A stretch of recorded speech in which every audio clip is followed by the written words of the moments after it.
Nobody in the Veldrath Empire ever looked at Elian twice. He was the boy at the back of every line, the one who carried water before the sun came up, the one who scrubbed the stone floors of Ironvale Orphanage while the other children slept. He was thin, quiet, and pale, with silver-gray eyes that seemed too still for someone his age. The older boys mocked him every single day. They called him ghost-blooded. They said he had no wolf inside him, no spirit, no power. They were not entirely wrong. As far as anyone could tell, Elian had no wolf at all. In the werewolf empire of Veldrath, that was the same as being nothing. The empire had a way of reminding people like Elian of exactly where they stood. There were the great alpha pack leaders, powerful and feared. Below them were the betas, soldiers, builders, merchants. Below the betas were the omegas, small and submissive but still part of the pack world. And then, at the very bottom, below even the lowest omega, were the wolfless. People like Elian. They had no rank, no protection, no rights worth speaking of. Most of them ended up in labor camps or dangerous frontier assignments, working jobs that nobody else wanted, and nobody cared if they returned from. Elian had been at the orphanage since he was an infant. He had no memory of his parents. No one had ever told him where he came from. All he had was a small piece of torn black cloth with a faded gold marking on it, a marking nobody at the orphanage recognized or cared to look at closely. He kept it hidden under his mattress and looked at it sometimes before he fell asleep, wondering if anyone in the world had ever truly wanted him. But Elian was not what he appeared to be. While the other boys wrestled and trained and showed off the early signs of their wolves, Elian read.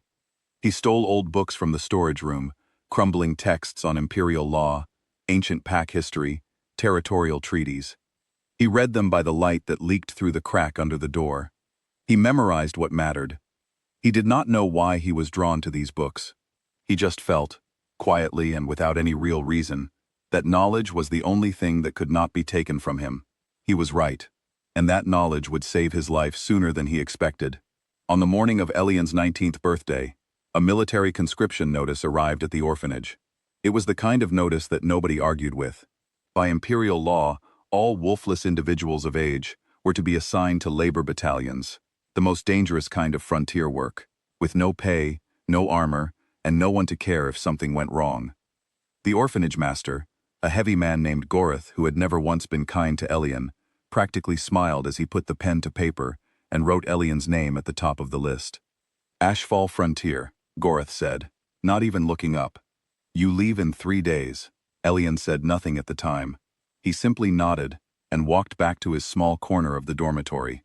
He sat on his mattress, he breathed, and then he reached under the mattress and pulled out not the torn cloth, but a worn book, one he had read so many times the binding had come apart. He opened it to a page he had marked months ago and read the paragraph once more, though he already knew it by heart. The next morning, he submitted a legal request to the orphanage, citing Imperial Pack Code Article 77, Section 4. It stated that no wolfless individual could be conscripted until a certified pack elder had formally verified their classification in person. It was an old law, over 200 years old. Almost no one knew it existed anymore. But it existed, and it was real, and it was binding. Gorith read the paper 3 times. His face went red. He called Elian a troublemaker, and worse things besides, but he could not deny the request. A pack elder had to be summoned. The elder who came was named Thorn. He was very old, older than anyone Elian had ever seen. His hair was completely white, his face deeply lined, and he moved slowly, leaning on a carved wooden staff. He arrived 2 days later, and was brought to Elian in the main hall. Thorn looked at Elian for a long time without speaking. He studied him the way a person studies something they are not sure they are really seeing. Then he looked into Elian's silver-gray eyes, and something happened to the old man's face. The color left it. His breath shortened.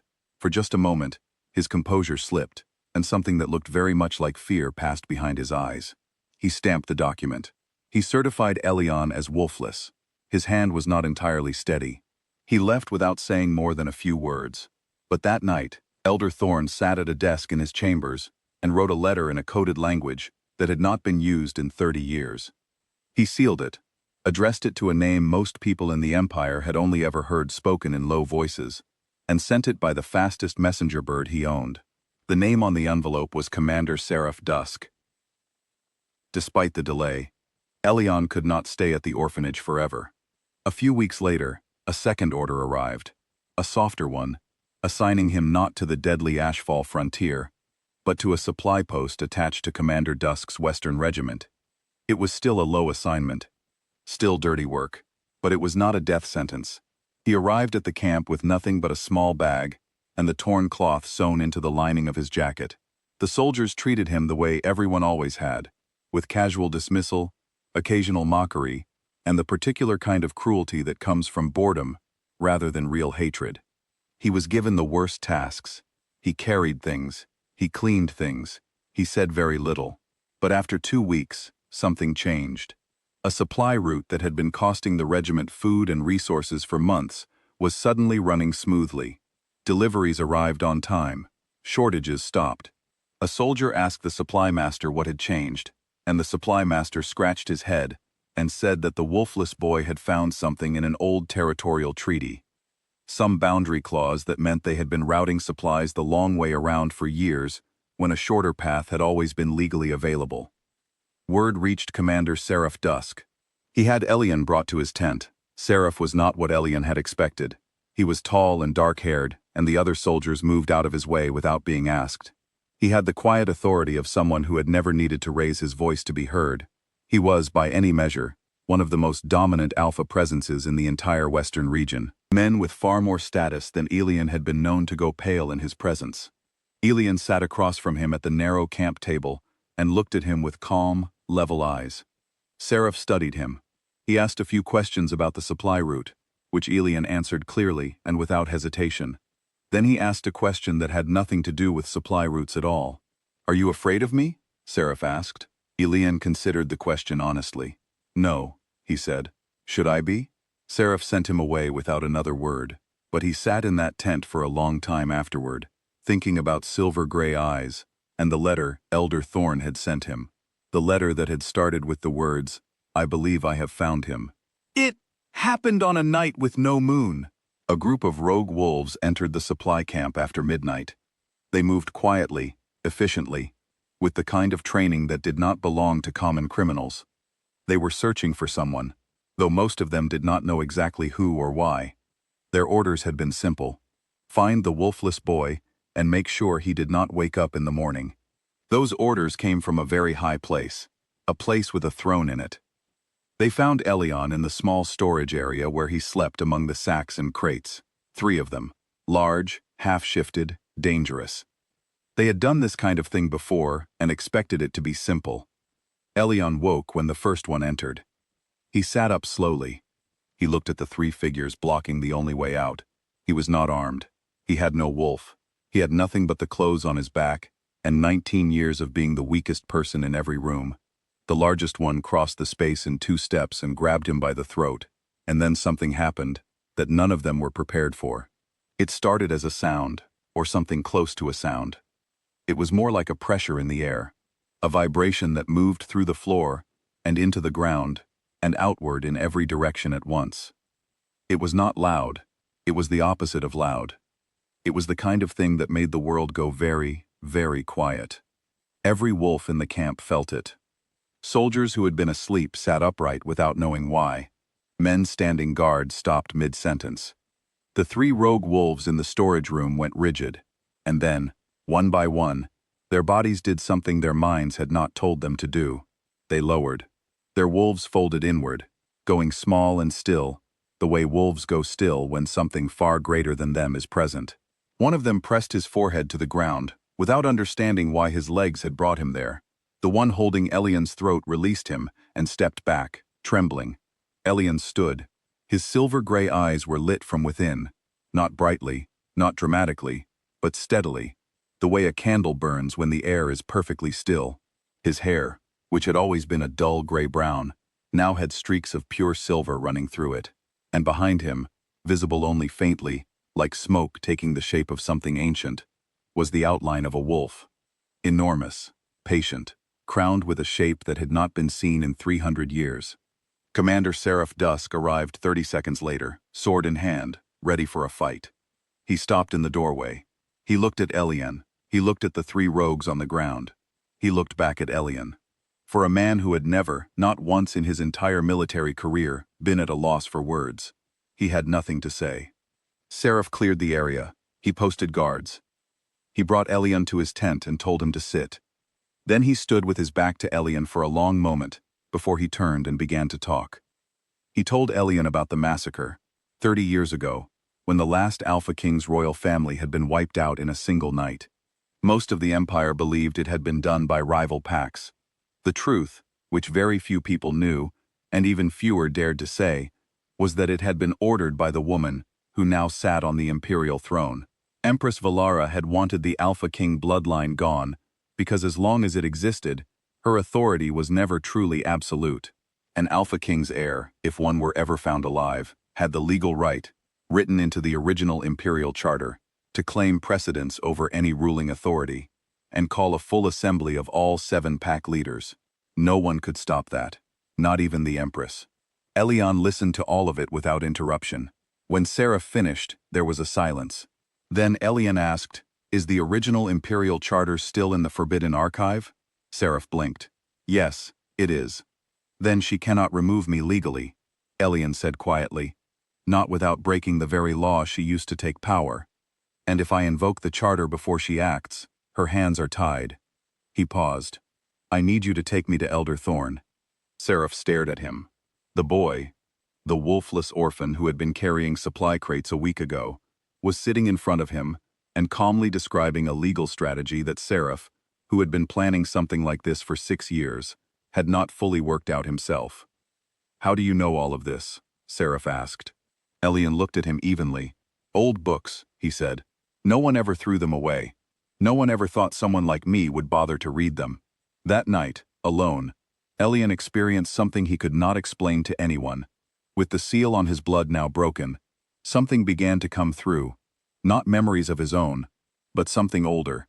Feelings, images, a woman's hands, working quickly in a burning room.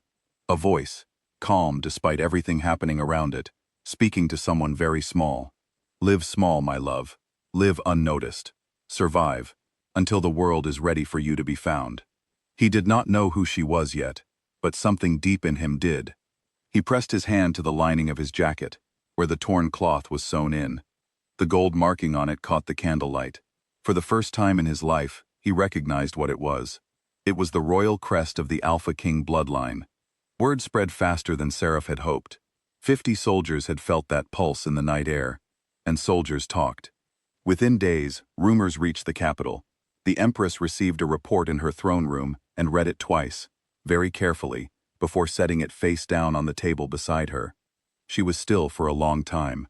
Then she dismissed everyone from the room and stood alone at the tall window, looking out over the empire she had spent 30 years building. She sent her people out quietly, professional, discreet, and very capable. They did not succeed. Elder Thorn arrived at the Western camp shortly after and laid everything on the table. The forbidden archive documents, the blood-verified genealogy scroll, the birth records with the royal seal. He had kept them hidden for 3 decades. He knelt before Elian with the full weight of his old bones, pressing his forehead to the ground in a gesture of submission that had not been given to anyone in living memory. "I was afraid for a long time," the old man said. His voice was rough. "I should have been braver sooner. Forgive me." Elian knelt in front of him and gently helped him back to his feet. "You sent the letter," he said. "That was enough." 2 weeks later, Elian stood before a regional assembly in the city of Ironvale, the very city where the orphanage stood. 5 pack leaders were present. Representatives from the capital were also there, watching everything with narrow eyes. Elian did not come in dressed for ceremony. He came in wearing the same plain clothes he had always worn. He carried nothing but the archive documents and the original Imperial Charter, a copy of which Seraph had retrieved at considerable personal risk. He began to speak. He recited the Imperial Charter from memory. Not paraphrasing, word for word, clause by clause, from beginning to end.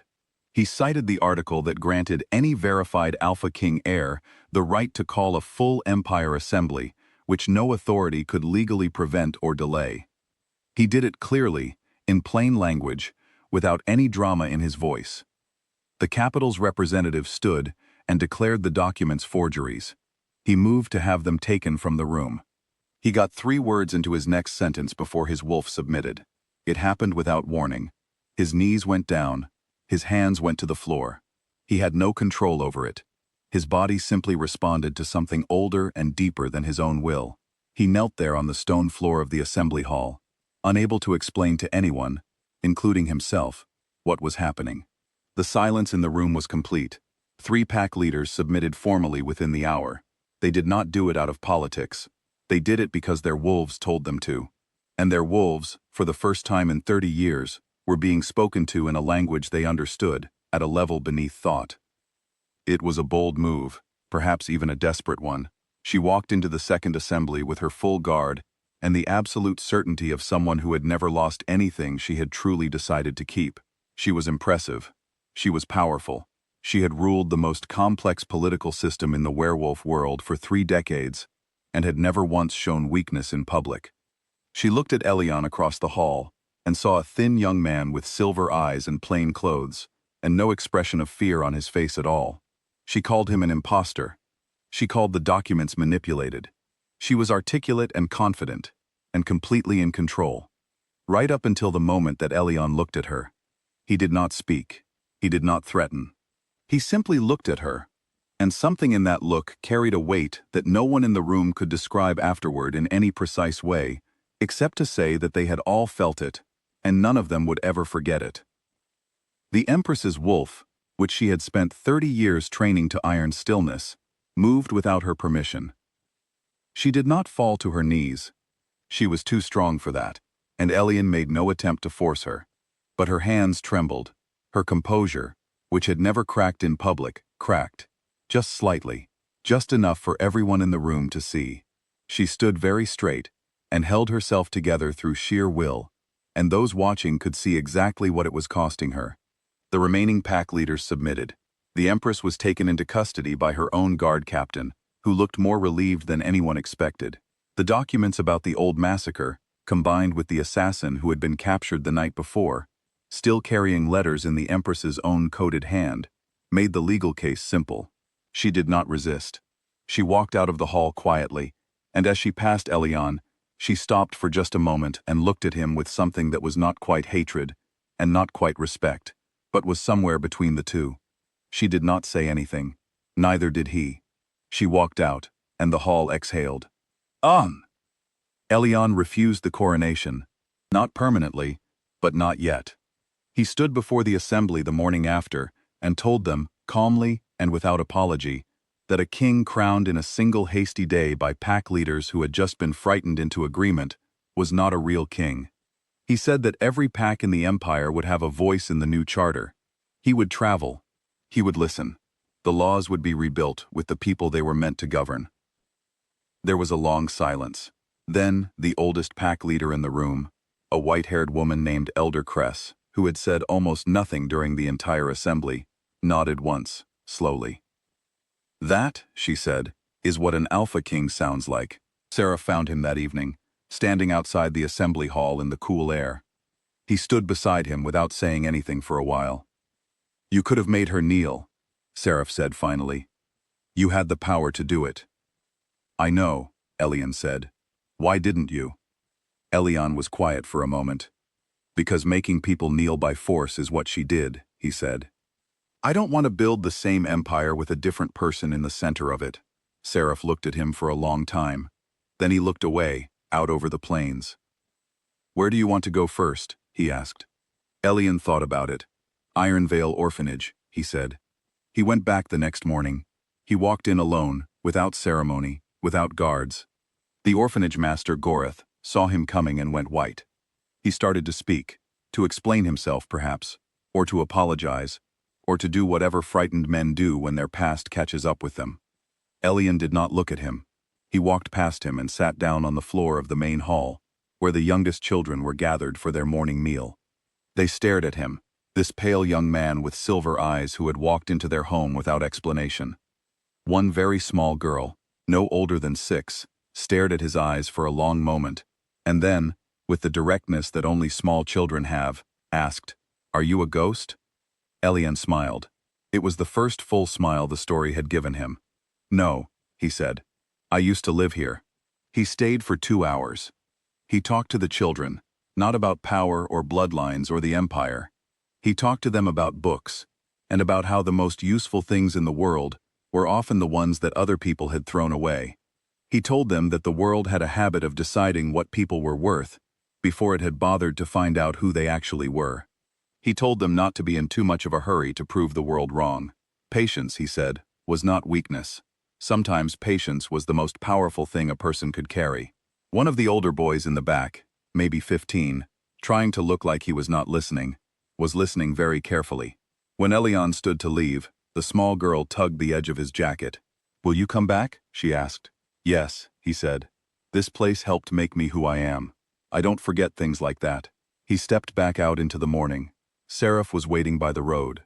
The sun was coming up over the plains of Ironvale, and the light hit the city in long gold lines that made even the old stone walls look beautiful. Elian stood there for a moment and breathed. He thought of his mother, the woman he had never known, who had loved him enough to make herself disappear from his life so that he could keep his. He thought of her hands working quickly in a burning room. He thought of her voice. "Live small, my love. Live unnoticed. Survive until the world is ready for you." He looked out at the empire that was now, in some enormous and still slightly unreal way, his responsibility. The world had not been ready. He had come anyway. And somewhere deep inside him, in the place where the great crowned wolf lived, patient, ancient, and no longer sealed, something settled into a quiet and lasting peace.